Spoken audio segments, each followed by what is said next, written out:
space. You can be space for those patients. That's the difference that you make in their lives and deaths. Being space,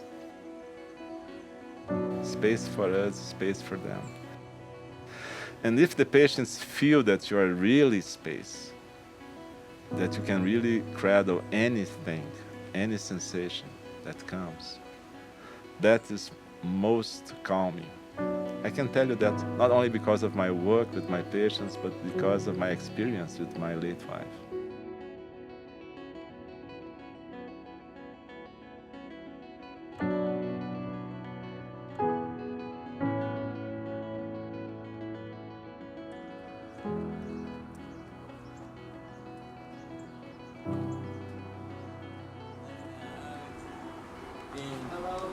Good. What you know? How you doing? You look good. I was at the lawyer. Yeah.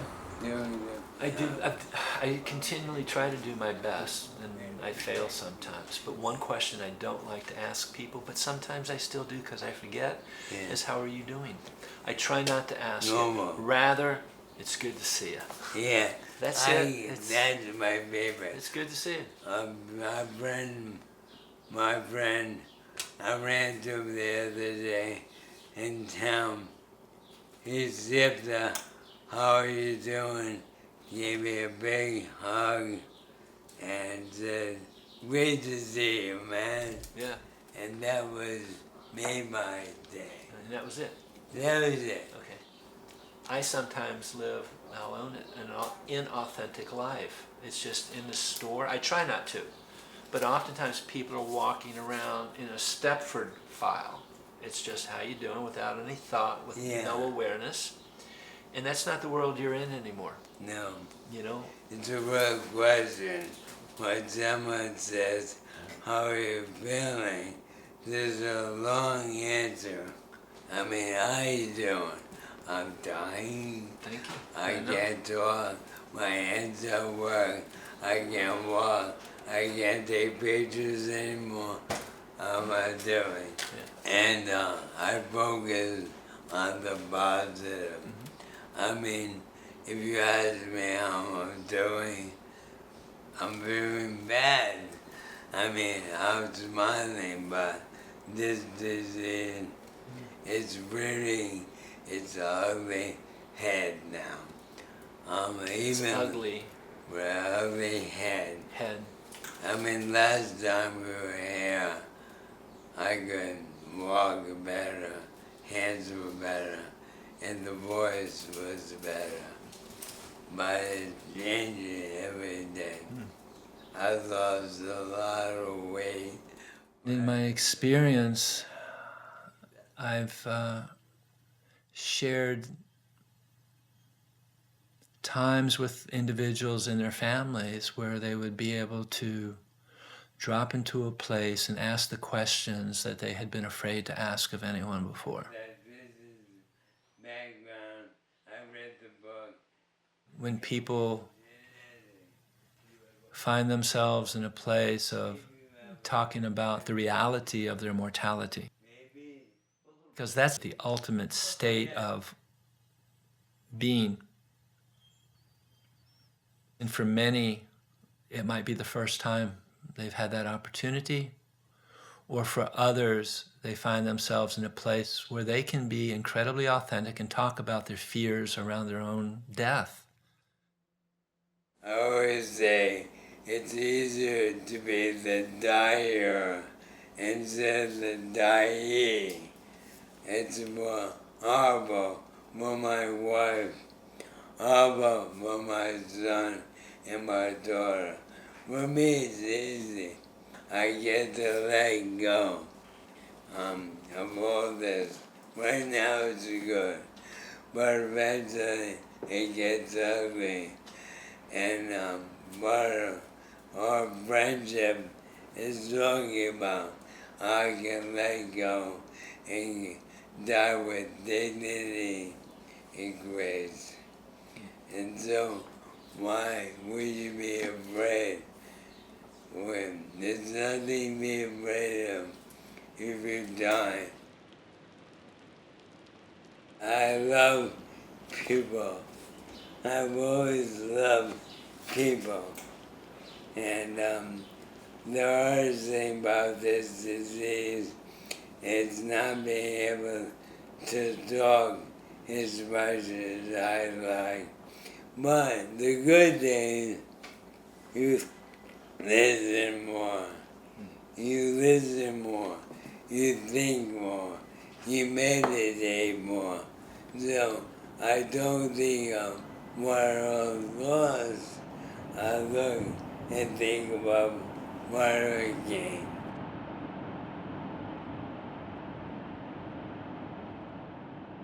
Embracing joy in the midst of my ALS summer. I mean, I have very little desire to embrace gloom at this point in my artwork. Here, hold my hand up. It's like it needs to be up. You're very cool. Yeah. I think this was February, if I'm not mistaken, and he died in April, mid-April. He didn't want people to see how bad it had gotten. Yeah. But luckily, He had a good day. Dick just did it. I got it. You know, John expressed himself, I don't want to be filmed, but it's very important, I think, for people to see It was incredibly important. the bravery, the utmost courage, just the drive, he just kept doing it. And there's just that moment at the end of the film and the beginning. They show it right off the bat in the beginning. Well, that's actually the piece that I'm really, I'm grateful they left in, because it actually shows the extraordinary struggle of the ALS and him doing his painting already, you know? Yeah. It's powerful. It's so poignant. I just think it's so important, you know, to see that. Because that was And the he's reality. laughing. And he's laughing at, yeah, he laughed. He's so pleased with himself. Yeah. And proud of himself. There. So this was a late one here? Yeah.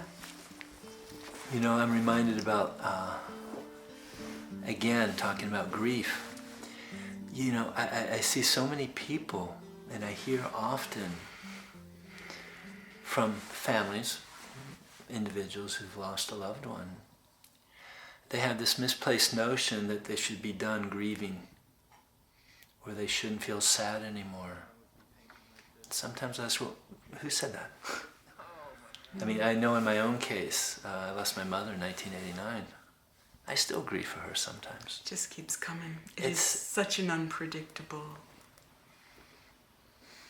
state of being, you know. I mean, it just, what triggers it is so,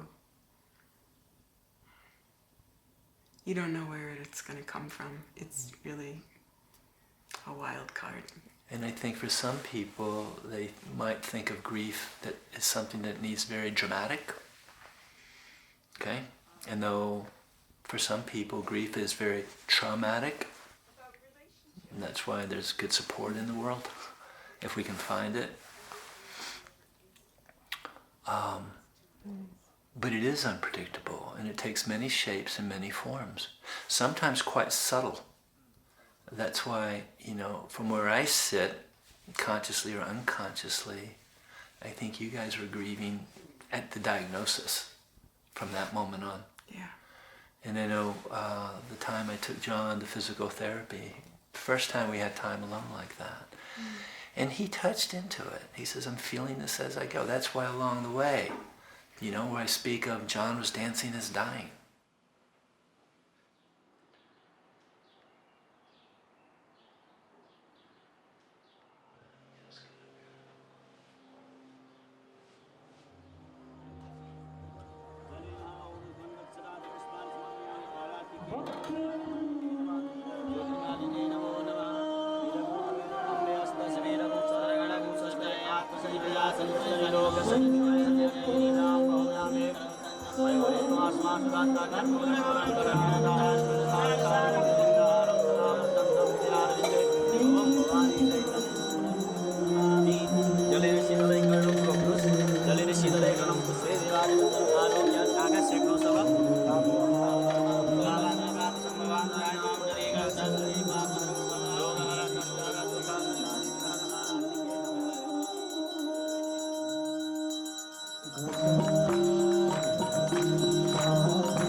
birth and death is a natural phenomena.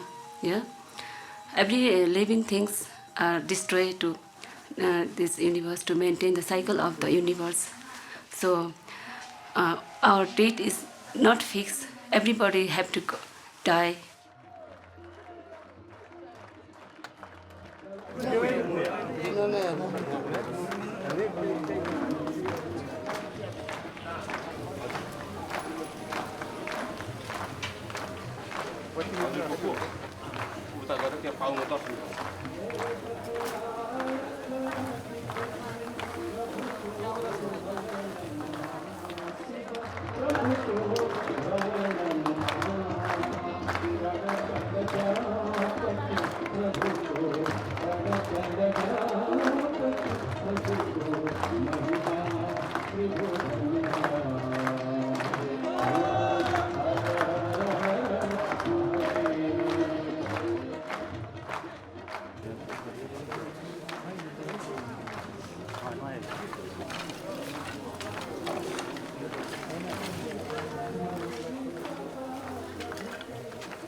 I feel life is nothing. We are just visitors, just a guest in this universe, just for the 70 to 100 years. So we are nothing. So we have to do some good things, happiness, bring happiness for all people. Yeah.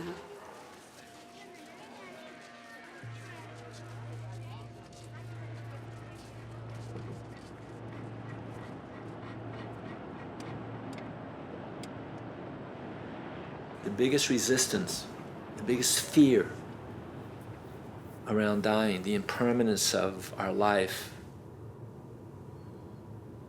is that will be forgotten. I think that's the one commonality.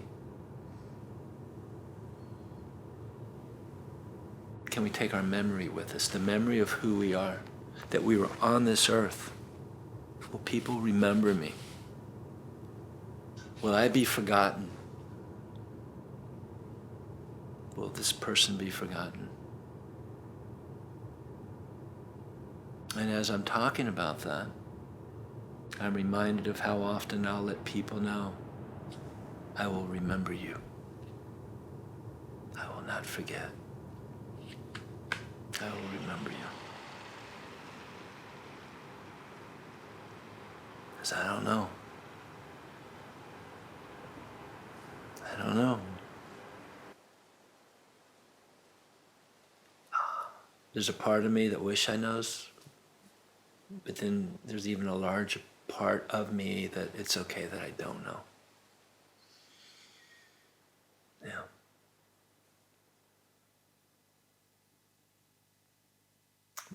I do know that it's always very close by. It's an exhale away. An inhale and an exhale. Yeah. Yeah.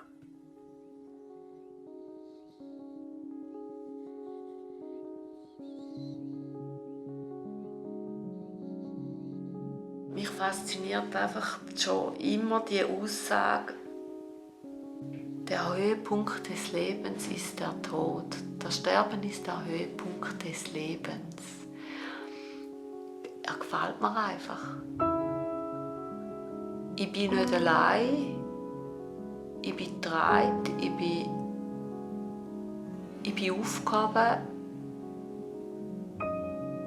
Es passiert gar nichts.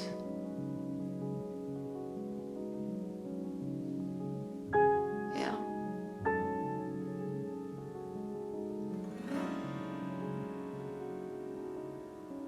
Sich hingeben und vor allem vertrauen. Vertrauen.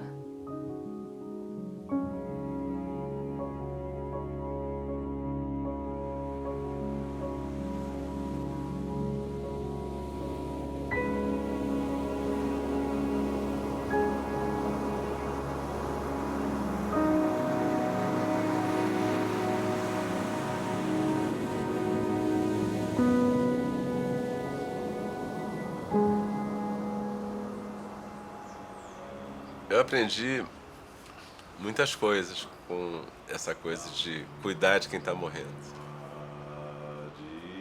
Uma coisa importante eu aprendi é sobre falar a verdade. Falar a verdade é muito importante. As pessoas frequentemente passam a vida mentindo para elas mesmas e mentindo para os outros.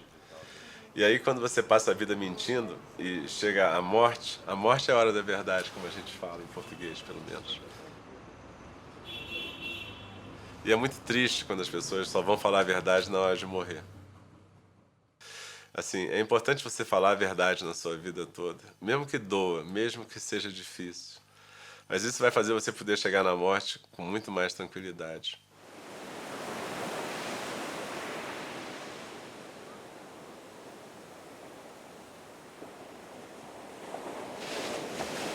I love this place. I used to come here when I was a child.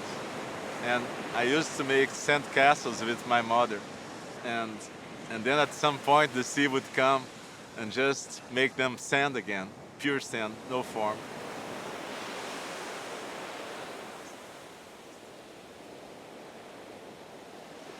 This world is one thing.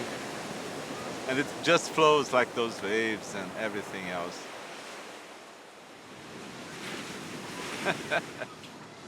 Dust in the wind. Everything is just dust in the wind.